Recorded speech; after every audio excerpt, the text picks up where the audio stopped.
e estou aqui hoje para trabalhar conceitos que serão essenciais para você compreender e resolver as atividades 41 e 42 do seu caderno de atividades. Eu sou parda, meu cabelo é castanho na altura dos ombros e eu estou usando uma blusa em tom rosado. Atrás de mim há uma tela onde serão projetadas algumas imagens que nos ajudarão a compreender os conceitos, ok? Em alguns momentos eu vou ter que me movimentar, mas serão bem poucos. Vamos lá? Hoje vamos falar um pouquinho sobre resenha. Você sabe o que é uma resenha? Resenha é um texto argumentativo opinativo, ou seja, é aquele texto onde o autor, além de descrever uma obra que ele leu, ouviu no caso de um vídeo, de um filme, ele vai dar a sua opinião e vai argumentar essa opinião. Na resenha, o autor faz uma crítica sobre determinado assunto. Lembrando que crítica nem sempre é algo negativo, ok? Ele também descreve e emite a sua opinião. E ele é um texto argumentativo. Então não adianta falar, eu achei legal. Legal? Por quê? O que tem de legal nesse texto? Outro texto que vai aparecer nas nossas atividades é uma ficha técnica. Você já viu uma ficha técnica? A ficha técnica é um texto que mostra, que demonstra as características existentes em outro texto, seja ele um texto audiovisual, como no caso aqui, que nós estamos vendo, que é um filme, ou de um outro tipo de obra, pode ser um livro, por exemplo. E ele vai trazer aspectos bem técnicos. Nesse caso aqui, ele vai mostrar a duração desse vídeo, ele vai mostrar quem é o diretor, a faixa etária, ou seja, quem se dirige esse tipo de vídeo e outras características que são bem interessantes. E agora, nós vamos falar um pouquinho sobre a cultura dos povos ancestrais. No caso, nós vamos falar um pouquinho sobre os povos indígenas. Os textos que nosso caderno vai apresentar, ele vai falar um pouquinho sobre a cultura indígena. Então, vamos ter bastante atenção. A cultura dos povos indígenas está presente na nossa culinária, muito presente. Na arte, na nossa língua. Isso é muito interessante. Muitas palavras que nós utilizamos no nosso cotidiano, elas são de origem indígena. E no folclore, muitas das lendas que nós conhecemos, que nós aprendemos, elas também são de origem indígena. Agora a gente vai falar um pouquinho sobre topônimos. Já ouviu falar sobre esse termo? Topônimos? Prof, só traz coisa complicada. Uma moleza. Sabe o que é um topônimo? Um topônimo é uma característica geográfica onde se determina como é mais ou menos aquele local ou como ele foi. Como a gente está vendo características dos topônimos indígenas, eles foram criados e fundamentados em um tempo anterior ao que a gente está hoje. Então eu trouxe a palavrinha Perequê, que é um dos bairros aqui do nosso município. Então, os indígenas observaram as características desse local e deram um topônimo, tá? Um nome referente a esse local. E olha o que significa perequê, entrada ou subida de peixes. Ou seja, eles observavam que em determinada época do ano os peixes subiam o rio para fazer a desova. A gente também chama esse fenômeno de piracema.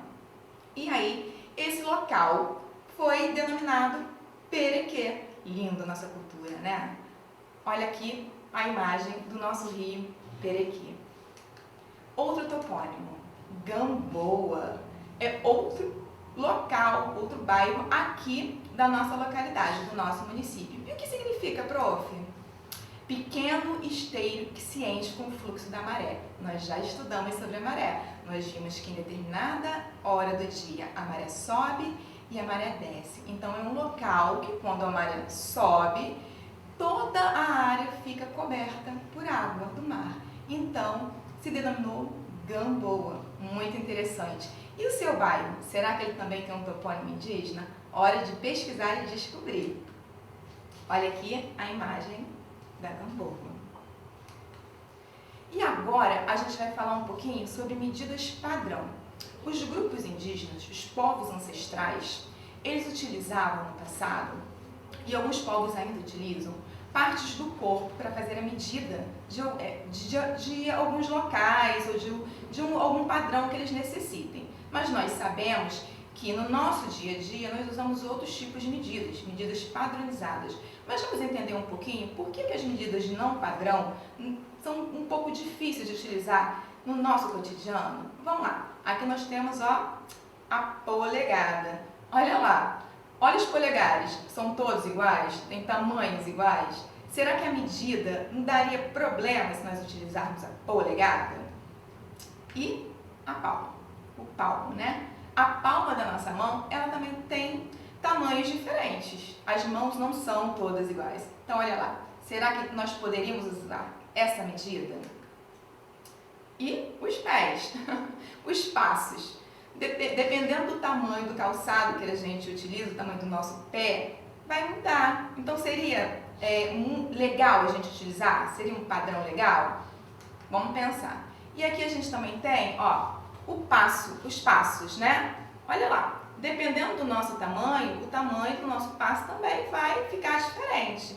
Então, se pensou em padronizar, ou seja, criar um padrão de medida, de comprimento que a gente está falando aqui, não é verdade? Então, a gente utiliza o quê? Os centímetros e os metros. Legal, né?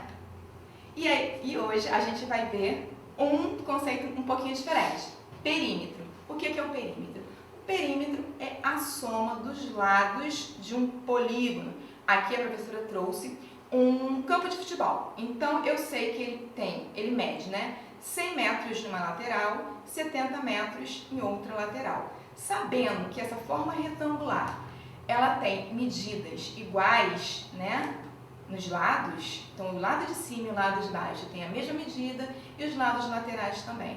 Eu consigo fazer a medida do meu perímetro. Como, prof? Somando todos os lados.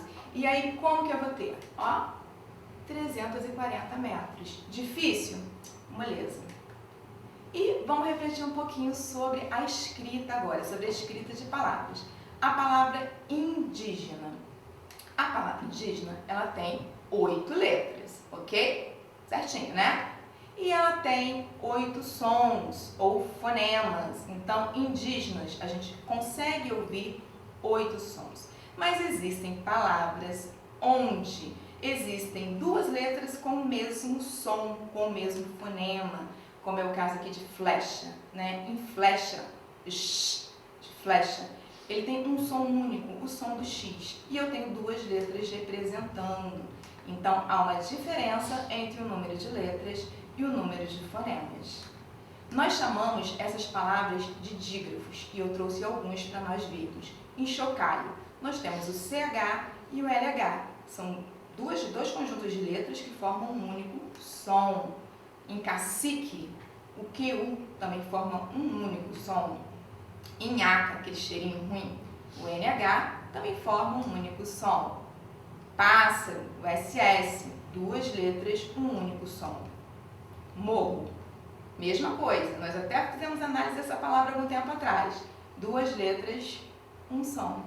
E águia, né? O GU aqui, ele faz um único som. Essas palavras nós chamamos de dígrafos. Prof, são só esses? Não. Existem outros e nós vamos aprender no desenrolar das aulas. Vamos lá? E agora é a sua hora, a hora do autor. Você vai fazer a sua produção textual. E na produção textual da atividade 41, você vai fazer uma resenha. Você já observou as características. Prof, como é que eu faço isso? Tem coisas que você não pode esquecer. Você não pode esquecer para quem você está escrevendo, o seu interlocutor, o tipo de linguagem que você vai utilizar e a unidade estrutural, ou seja, precisa ter título, parágrafo e identificação do autor, que no caso é você. Lembrando que você precisa dar a sua opinião e argumentar o porquê dessa opinião e sempre fazer a revisão da escrita. Na outra produção textual, nós vamos fazer um texto instrucional da construção de uma peteca. Você vai ter as imagens e você vai fazer essa construção do texto, pensando em para quem você vai escrever, no caso o interlocutor, que tipo de linguagem você vai utilizar, se é formal ou informal. No caso, esse texto aqui, você vai fazer em tópicos, ok? Lembrando que os verbos têm que estar no imperativo ou no infinitivo. As instruções têm que ser claras e você deve sempre fazer a revisão da escrita. Essa foi a nossa aula de hoje. Eu espero que você tenha gostado. Não esqueça, marque aqui o sininho para você receber novas aulas assim que elas forem postadas. Até a próxima!